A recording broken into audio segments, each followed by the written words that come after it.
Hey guys, welcome to our channel I Study 2.0, and in this lesson we will continue our chapter Rise of the Nationalism in Europe.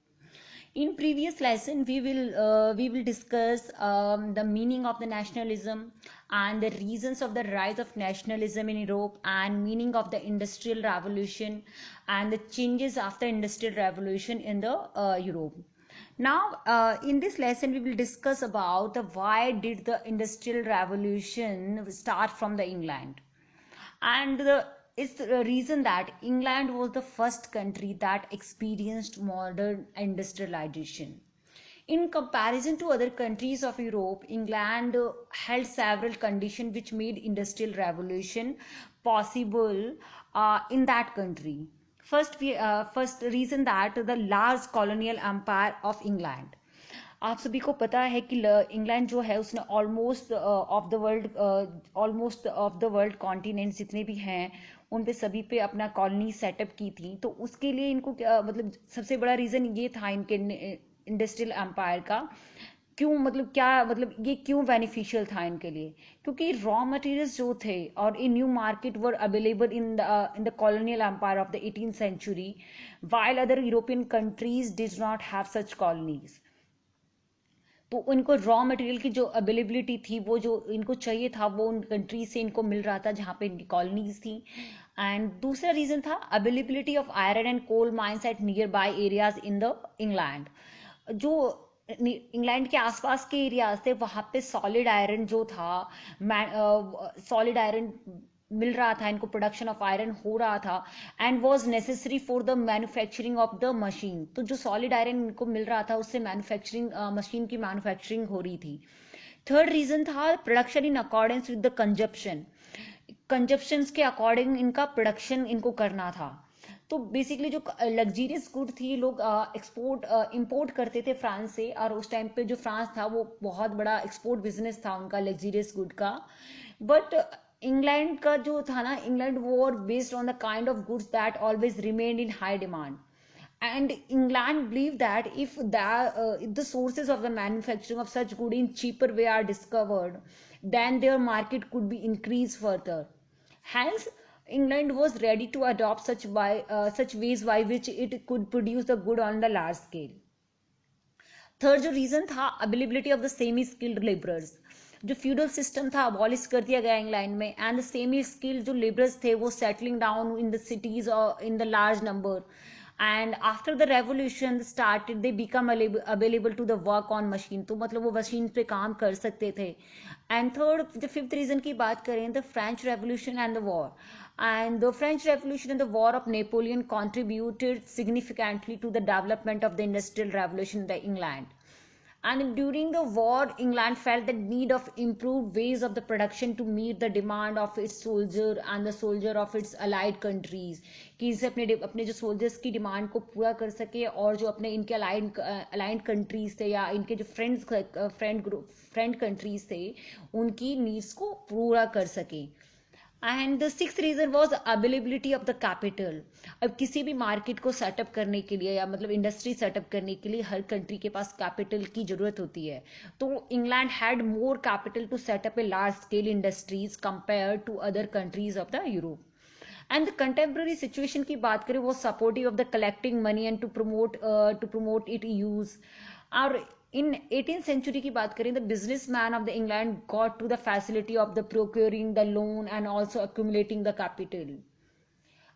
Seventh reason था suitable geographical location of the England. आप सभी ने world map देखा हो तो जो England है was favourable from business point of view, and England was surrounded by the coastal border from all four sides, and therefore it remained safe from the external invasion and the losses of the war, and it could promote development of the industries.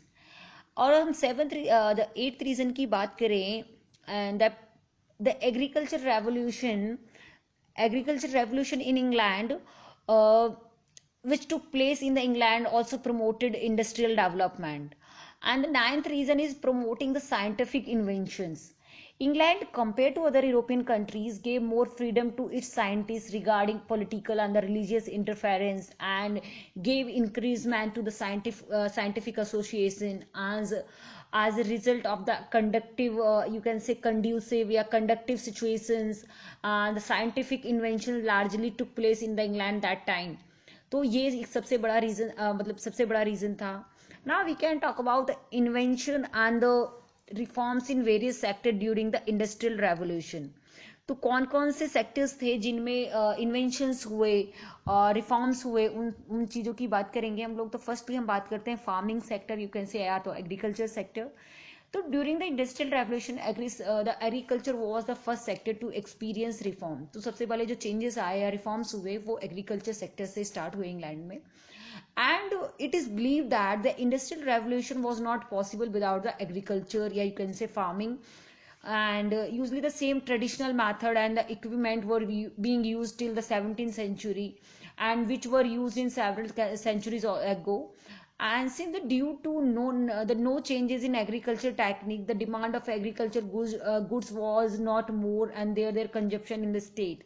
But with the development of the factory system, जैसी factory system setup हुआ वहाँ पे, the population in the cities increase, or the demand for the grains and the cotton for industrial purpose also increase. तो जैसे जैसे demand increase हुई, the लोग cities में setup हुए, और ऐसे grains की या cotton की demand increase होने चली गई. And to fulfill the demands, this demand of agriculture product, the need to introduce scientific method in agriculture and manufacturing sector was felt. And second reason ये भी था कि in that order to get more profit, and people had started investing in the capital in agriculture. In fact, the investment in the field of agriculture brought the revolution in the agriculture also. Now we can talk about the new invention in the textile industries. The industrial revolution begins with the mainly from the textile industry. हम बात करें till mid 18th century की, the traditional system of making clothes in the European factories had become incapable of fulfilling the demand of the clothes. And फिर earlier cotton cloths were imported from the India in England, but when East India Company set up its control over India, England also began to import cotton along with the cloths, and to fulfill the growing demands of the European markets. And the new inventions were made in this sector also. अभी इनमें कुछ जो inventors थे, John की invented the flying shuttle loom, which is made it possible to make wider cloths in lesser time. And the James Hargreaves invented the spinning jenny in the 1765 AD, through which one person could spin several threads together. और Richard Arkwright की बात करें, उन्होंने water frame by which the strong thread was made compare to other earlier. तो कुछ कुछ जो invention हुए कि कैसे हम एक साथ एक ही थ्रेड मशीन्स पे काम कर सकते हैं. और the thread spun by this mule used to very strong and fine होता था. और power loom operated by electric power was invented by the Adam Cartwright. इन्होंने मतलब एक इलेक्ट्रिक पावर के थ्रू कैसे हम लोग पावर लूम बना सकते हैं, ये सब सेटअप किए. अब new technical changes in iron industry की बात करें तो कोल एंड आयरन और जो थे मेजर रॉ मटेरियल थे used in the mechanization were available in the plenty in England. वहाँ पे मतलब इंग्लैंड में बहुत रॉ मटेरियल्स था कोल एंड आयरन का. And apart from that, the other minerals used in industries such as zinc, copper, tin were also available in the abundance. But the demand of iron ore could not be met with the old method, and hence the discovery of the various new method of purifying the iron ore was started. And Abraham Davies invented the blast furnace, in which the coke, the solid coal, was used as a fuel for the first time. And why was the smelting, the refining of iron ore become easier. And this invention brought about a revolution in the industry of the metallurgy of Abraham Davies invented the wrought iron from the pig iron. तो ये सब inventions हुए इस field में. अब बात करते हैं ट्रांसपोर्ट सेक्टर की. तो with increasing trade and industry, the need of the reforms in the modes of transport was felt to make transport easier and cheaper. जैसे जैसे डिमांड बढ़ रही थी, ट्रेड इंडस्ट्री सेटअप हो रही थी, ट्रेड बढ़ रहा था, एक्सपोर्ट इंपोर्ट का बिजनेस बढ़ रहा था, तो ऐसे ही ट्रांसपोर्ट की भी बहुत ज़्यादा ज़रूरत है. क्योंकि जब आपका इंडस्ट्री सेटअप होती हैं तो आपको एक कंट्री से दूसरी कंट्री अपने एक्सपोर्ट और इंपोर्ट के बिजनेस के लिए ट्रांसपोर्टेशन की उतनी ज़्यादा नीड होती है. तो जॉन मैक एडम जो थे उन्होंने डिस्कवर्ड किया new method of road construction which a layer of heavy stones was laid at the lower part of the road and after that a layer of small stone was laid followed by the soil on the upper part. And the transportation of heavy goods by roadways used to expensive and the inconvenient. So in order to make a transportation of heavy goods convenient and the cheaper, and the canals were built, and the first canal named the Worsley Canal was built by the James Brindley, and with this the cost of transportation of goods was reduced to half. And so this period was known as the canal mania. उस period को canal mania बोला जाता था कि उस time में बहुत सारे कैनल्स बनाए गए थे. एंड बहुत सारे, जैसे कि इंजीनियर्स की बात करें, फ्रेंच इंजीनियर जो थे the Ferdinand de Lesseps built the Suez Canal, जो कि बहुत फेमस कैनाल है, जो ट्रेड और उसके लिए थ्रू वाटरवे जो ट्रेड होता है वो स्वेज कैनाल के थ्रू होता है, which join the Mediterranean and the Red Sea. And due to this Suez Canal, the distance between Europe and India was reduced to 1/3 as compared to the previous one की बात करें हम. And to make a transportation cheaper and easier, the power of steam was used. अब यहाँ पे steam engine use करे जाने लगे पहले से, मतलब पहले के टाइम पे. किससे क्या हो रहा था, ट्रांसपोर्टेशन को चीपर बनाया गया, क्योंकि बाकी जो चीप मेथड थे वो बहुत महंगे पड़ रहे थे. तो जो स्टीम इंजन की बात करें वो सबसे मतलब सस्ता था उस टाइम पे. एंड स्टीम बोट वगैरह सेटअप मतलब इन्वेंटेड की गई by the Robert Fulton, and floated the first time to the Hudson River पे उसको फर्क किया गया था. And invented the rail engine which runs on the path of iron और on land and brought another revolution to in this transport section. The rail का introduction हुआ, revolution किया गया ताकि ट्रेड इजीली हो सके और इंडस्ट्रीज का जो जितना भी रॉ मटेरियल्स है हम इजीली मतलब रॉ मटेरियल्स खरीद सके. अब बात करें new experiment in the communication sector. कौन कौन से एक्सपेरिमेंट थे जो कम्युनिकेशन सेक्टर में इंट्रोड्यूस किए गए. And the telegraphic equipment use किए जाने लगे, कनेक्टिंग एक वन कॉन्टिनेंट से दूसरे कॉन्टिनेंट हम बात कर सकें इजिली. एंड जो ग्राम बेल जो थे उन्होंने इन्वेंटेड किया, टेलीफोन का जो सिस्टम था, brought a revolution in the world of communication. ये सबसे बड़ा रेवोल्यूशन था उस टाइम के. प्रेजेंटली भी बात करें तो सबसे बड़ा रेवोल्यूशन था कम्युनिकेशन के लिए. अब बात करते हैं the result of the industrial revolution, and can be divided into 4 parts like the economic consequences, political consequences, social and the conceptual result. अब बात कर रहे हैं इकोनॉमिक कॉन्सिक्वेंसेस की. The production and the commerce grew on a large scale and economic imbalance took place.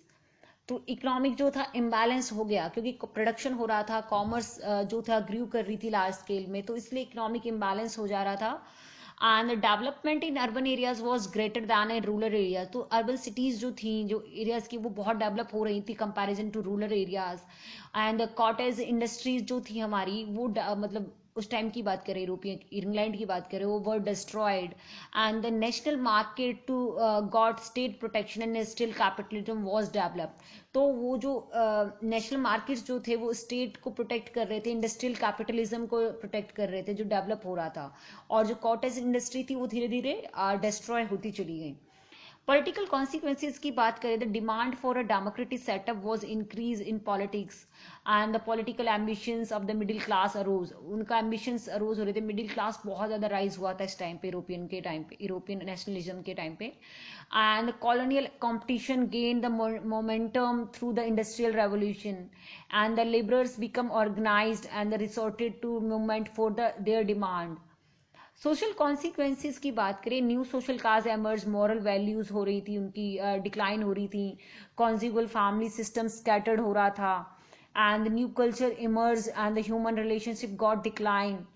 Relationship की बात करें, humanism की बात करें, वो डिक्लाइन हो रहा था. The problem of slums and cropped up due to the increase population of the labourers in the cities.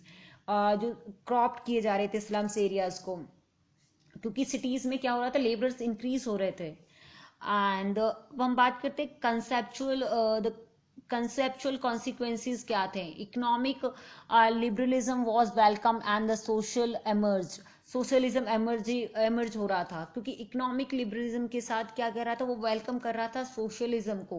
यहाँ पे मिक्सचर था कंसेप्ट, जो कंसेप्चुअल कॉन्सिक्वेंसेस थे, क्योंकि हमारी जो इकोनॉमी थी यूरोपियंस की उस टाइम पे, वो भी इंग्लैंड की इकोनॉमी बहुत लिबरल थे वो लोग जो इकोनॉमिक सिस्टम डेवलप कर रहे थे, और साथ में उनका मतलब मिक्सचर था, वो वेलकम की। तो जिससे सोशलिज्म कहते हैं ना, जो कि मार्क्सिस्ट की थ्योरीज थी उस टाइम पे, तो वही सेम सिस्टम यहाँ था, सोशलिज्म एमर्ज हुआ। And thank you.